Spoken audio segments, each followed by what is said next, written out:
Hey everyone, it's Sevi. It's been over a week since Genshin Impact introduced Genius Invocation TCG, and it's great to see that a lot of players in the community are actually gravitating towards it, including myself.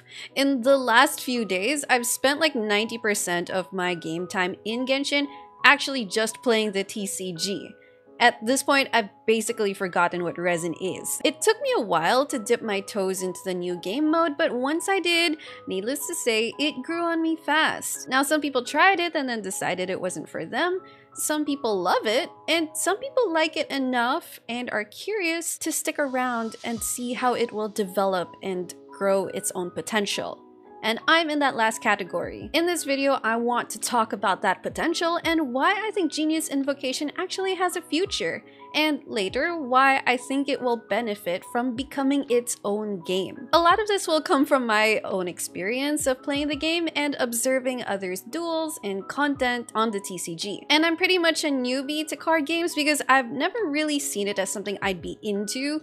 Even when they announced Genius Invocation, I was quite hesitant to actually try it out, and I didn't know if I'd enjoyed it. But here we are. I did learn the basics of Magic the Gathering, but that's about it in terms of my previous card game experience. So I'm definitely not an authority on card games, but since Genius Invocation is part of the game I play so much of, I wanted to share my current thoughts on it as well. I don't usually do talking videos like this, but I do have my notes in front of me because I tend to lose my train of thought, so we're just going to roll with it. But before Genius Invocation was even a thing, there was a certain Hoyoverse game with cards that very much stole my heart, and that is today's sponsor. It's the holiday season and my favorite 2D pixel men are back in Tears of Themis, especially this guy. Oh my gosh, senior attorney Artem Wing, he's my favorite, and he always looks so pretty. The voiceover and the scenes and the art of Tears of Themis, I always really appreciate them because sometimes they're just so exquisite and delicious, and sometimes they just keep getting spicier. Tears of Themis is a gorgeous atomic game made by Hoyoverse, maker of Genshin Impact, that has some really nice storylines plus fun detective and lawyering gameplay. I've played a lot of Tears of Themis because I enjoy the card art and characters so much. Anyway, Tears of Themis' latest event, Snowfall and Secrets, comes with these SSR cards which have been available since December 12. There's also an interesting new case story to follow that brings all the love interests together in the same chat room. You can obtain in-game rewards and of course cards to interact with these beautiful 2D men. So download Tears of Themis using the link in the description and pinned comment to have a very, very happy holidays. Alright, so Genius Invocation TCG. The first thing that I want to talk about and the first thing that I enjoy about Genius Invocation is that it has accessible mechanics. I'm very familiar with Genshin Impact, obviously, but again, not a card game person. So I was personally worried that I'd have a hard time grasping the TCG and understanding how it actually worked, but since there wasn't too high of a learning curve for it, as I found out, I could easily get into the fun part, which was assembling the deck, dueling with them, and then developing them, tweaking, adjusting them as I went. And it's really the decks, the cards, the characters, and abilities, and all that variety that introduces the complexity, strategy, and depth. So because I already have a good understanding of the Genshin characters' abilities and reactions, having them in card form was relatively easy to understand. That being said, if you were someone who wasn't experienced in either Genshin or any kind of TCG, then yeah, it would be harder for you to get the hang of Genius Invocation. But Genius Invocation does currently have an AR32 requirement, so it's very unlikely that you'll get to Genius Invocation without learning at least the basics of Genshin Impact as a game itself. Elemental reactions in Genshin Impact are quite central to the game, and I'm glad to see how it translated into card form. So just like in the main game, choosing what elemental reactions you want to work with in your cards is what can guide you in building your deck. Still, that doesn't mean it's a complete one-to-one correspondence, because yes, even though there are many character abilities that work similarly in the TCG as they do in the game, there are some differences too, like Keqing's burst. In the game, it's only a 40 energy cost burst, but then in the TCG, it's one of the more expensive bursts to actually cast. and it is really strong in its AoE damage. I also find it funny how in character form, if you try to put Yoimiya and Ayaka in the same team or try to make a smooth rotation out of them, they don't usually get comped together and they don't usually achieve the smoothest rotation. In fact, trying to get consistent melt reactions with them in game can be quite cumbersome and not really practical. But then in card form, where things aren't defined by strict rotations but by turns, then Yoimiya and Ayaka have become a very strong deck that uses a lot of melt reactions. So even though there are familiar mechanics that allow some common ground between Genshin itself and Genius Invocation, I like that there are notable differences that give a lot of room to play around and explore character synergies in a different way, some that wouldn't typically work in-game. So while I like how those Genshin mechanics translated into card form, not all of the mechanics in Genius Invocation feel as good. One big example being the dice rolling system. So the dice rolling is definitely a layer of the game that can be frustrating. Like, you can have a certain strategic setup that you want to execute, but its progress will be dependent on if you can actually roll the elemental dice you need to execute it. That being said, having dice economy in a card game isn't unique to Genius Invocation. So if anything, it actually emphasizes the importance of having cards and strategies that can adapt or have some level of control over your dice, which a lot of meta players or a lot of more strategic and advanced players do try to make sure they have some degree of. So if there ever was a learning curve for me in terms of getting around the mechanics, then it was definitely learning that particular one relating to the elemental dice. I know that there are players that do like it and appreciate it because it introduces another layer of variability. Like, even if you have a super strong deck, you may not be able to completely execute it, again, because of the dice. And that will work in your favor if you're playing against that super strong deck. But of course, if you're the one with that strong deck and the bad elemental dice, then your opinion on it might not be as positive, right? I do think Genshin either needs to adjust the dice system just to ease its RNG consequences, or it can simply introduce more cards with new mechanics or new functionalities that can mitigate the dice system. The game is still new, so Hoyo will hopefully improve it over time and then adjust the threat of that RNG. But speaking of RNG, there is one noticeable difference between how you obtain Genius Invocation cards and how you obtain in-game characters. There's no wishing. Another big thing that Genius Invocation has going for it, in my opinion, is the fact that it's free to play. It doesn't need resin, it doesn't need primos to do anything. There is some time gating in terms of the weekly reset of NPCs that you can challenge in the Cat's Tail, which limits how much XP you can get in a week. You will feel a little behind on progress if you start late or if you miss a weekly reset. But the progression itself is actually very friendly. It doesn't even require resin to do. Nothing in Genius Invocation requires primogems to accelerate progress or even make things easier. Some players may want that option so that it presents a kind of shortcut or fast track kind of benefit, but I personally appreciate how streamlined it is now. Even if there were opportunities to summon cards with primogems or IRL currency, the benefit of that would still be dictated by if there are OP cards to summon, in which case the main issue would be game balancing. That is a different topic entirely, but I think it's cool to see that even at this point, as early as it is in the Genius Invocation lifetime, there are already decks and strategies that are emerging to be highly synergistic. And again, those decks and strategies are accessible to you as long as you accumulate the in-game currency and go through the duels. Basically, it's only a matter of time until you can build those decks as well. As a side note though, although I do like to be aware of how players are strategizing and what the meta is, I also enjoy experimenting and adjusting my deck at my own pace without adhering to the current meta. And so far, Genius Invocation seems to have enough room for that. Of course, some players may feel differently once they start engaging in PvP. Alright, so PvP, let's talk about that. In my opinion, it's perhaps the best part of Genius Invocation, actually having PvP, or even just having the option of it. Some may disagree because of bad PvP experiences, and that's totally understandable, but hear me out. To be fair to the NPCs and the duels against the playable characters, they are really fun for getting the hang of the game and encountering different types of decks, especially for a TCG newbie like me who needs the practice and who needs to know what kind of possibilities there are between types of decks and strategies and gameplays. In fact, one deck that annoyed the hell out of me, and I'm almost embarrassed to admit this, was Cole's deck, because her deck was full of characters that could make summons and then an NRE and a lot of healing. I actually racked up a losing streak against her because I didn't know how to counter it for a while, and I did this all live on Twitch where I lost to her like 3 times. So yeah, it was rough.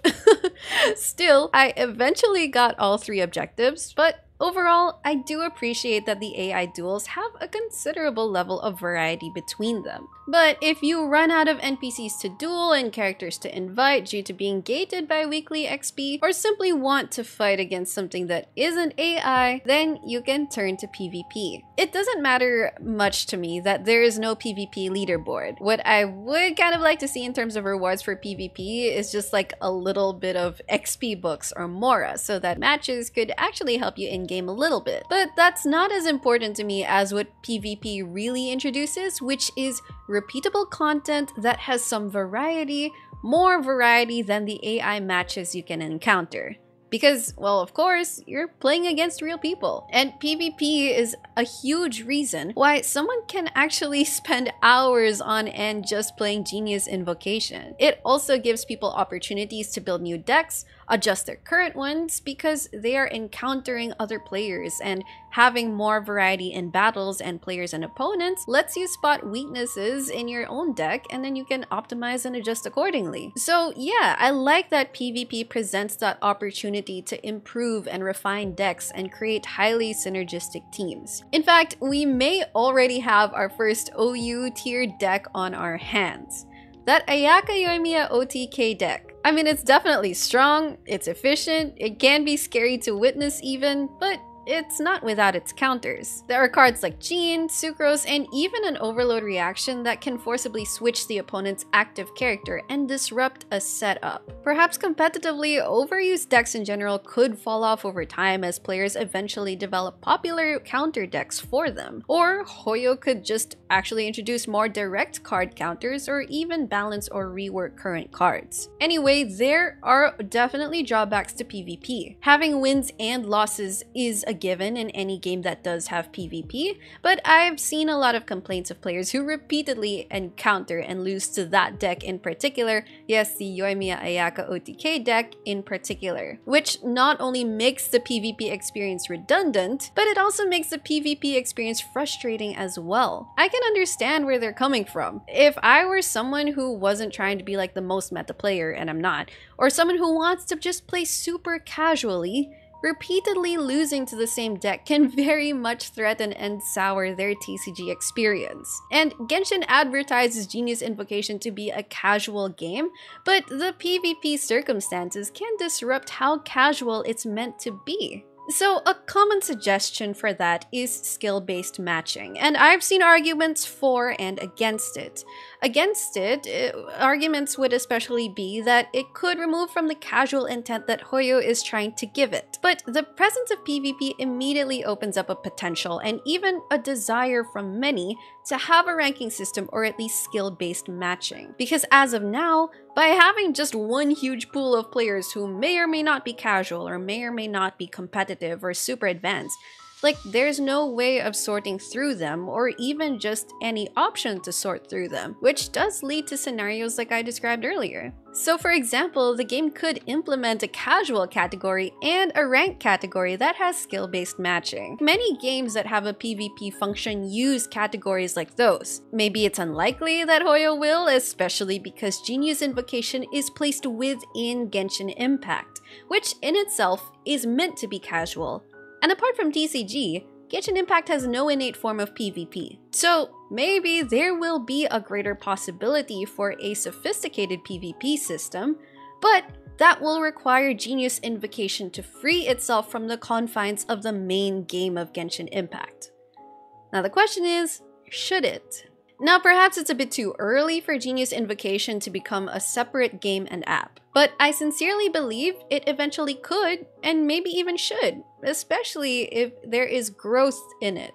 One huge reason is simply the size of Genshin Impact as a program. The only thing that ties Genius Invocation to the open world of Genshin Impact is that you can challenge NPCs in different regions to a duel. I personally like this experience. I find it enjoyable because it gives us a small new way to interact with NPCs and of course get rewards. But other than them, everything else can be achieved from within the cat's tail. The weekly and character challenges, the shop, and even the PvP.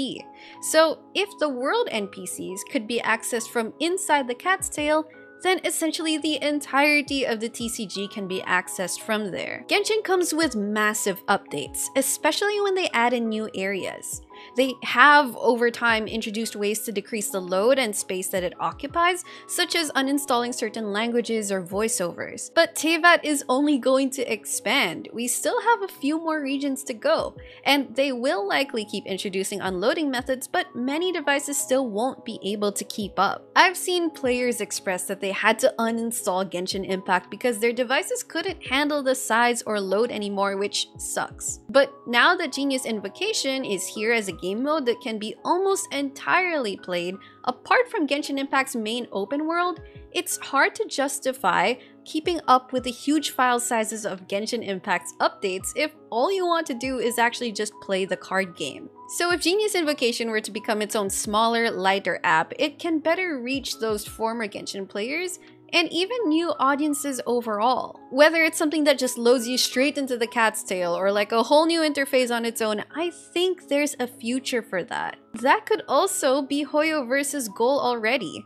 and the current Genshin player base is simply the testing ground for it. Right now, if Genius Invocation keeps showing positive reception and enough sustainability in player interest, then it shows there is a player base that is willing to either transfer to it from the main game or simply keep playing both games. If it becomes a separate game, Hoyoverse can even dedicate more resources for it, resources solely for it, which could also enable it to develop a more sophisticated matching system and of course faster and better and more improvements overall. That will also mean, however, that it will need to have its own business model.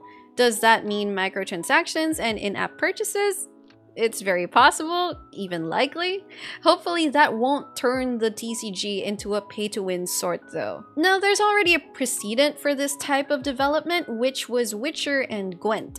Gwent is a card game that was initially introduced from inside the Witcher game, and the developers initially only created it to be a side game breather from the main quests. But the community demand for it to become a standalone game was so high that the developers actually did it. Now, it wasn't a smooth transition for the devs when they separated it from The Witcher, since there were bugs, balancing issues, and more, but eventually, through player feedback and continuous communication, the dust settled and it became a popular game. I do wonder if Genius Invocation can have a similar fate. Now, will player interest in this TCG fizzle out quickly? I do know that according to Google Trends, interest in Genshin Impact has slowly but steadily been declining. But if people were willing to take a chance on Genshin Impact when it first came out, the same can be said about Genius Invocation. Remember that Genshin is also having an anime in the works. And once that hits global release, it'll rake in even more audiences towards Genshin. And if Genius Invocation is a standalone game by then that opens up even more options for people newly interested in the Genshin franchise. Other than that, the community can play a huge part in maintaining interest through its own tournaments. Lots of card games have official or independent tournaments that keep people continuously invested in them.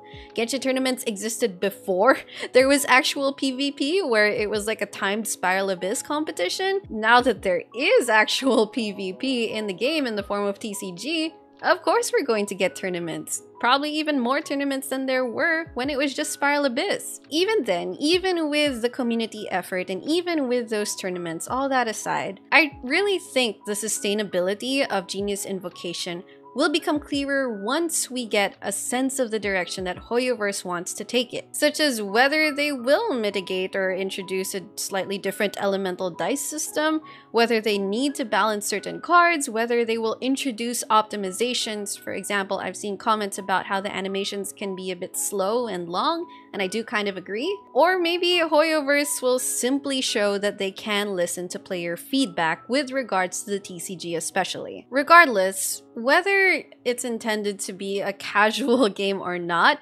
introducing this game mode also introduces a whole new slew of player experiences and factors that Hoyoverse will need to account for in order to maintain interest and bring it to new heights if that's their intention, but mostly to ensure that it doesn't fizzle out and that new players will keep playing it and old players will keep sticking to it, whether it becomes a standalone game or not. Now, until we hear more from Hoyoverse, or until we get more insight as to what Hoyoverse's plans are for the development of Genius Invocation, well, I'm just going to sit here and enjoy it in its current form, play it live on Twitch, and watch how it will evolve over time. So if you haven't tried the TCG out yet, I sincerely hope you do decide to try it out soon. It's been a very fun experience for me so far. Again, I'm a card game newbie, and here I am playing Genius Invocation like the majority of my time actually in Genshin Impact. And if you have tried the game, do let me know in the comments and let me know what you think about it and how you feel about it. Now, I do want to make content about Genius Invocation, but probably not like my usual guide format since, as I said, card games are a bit new to me. So if you do want to see me play, I've started doing so over in my Twitch live streams, and maybe I'll upload some casual forms of Genius Invocation content on this channel. Whether they're long form videos or shorts, we'll see, but if you have suggestions or thoughts on that, I'd appreciate it if you commented them below as well. Anyway, that's going to be all for this train of thought talking review kind of video. I hope you enjoyed it. If you did, don't forget to leave a like, consider subscribing to my channel if you haven't already, and I will see you all soon. Take care!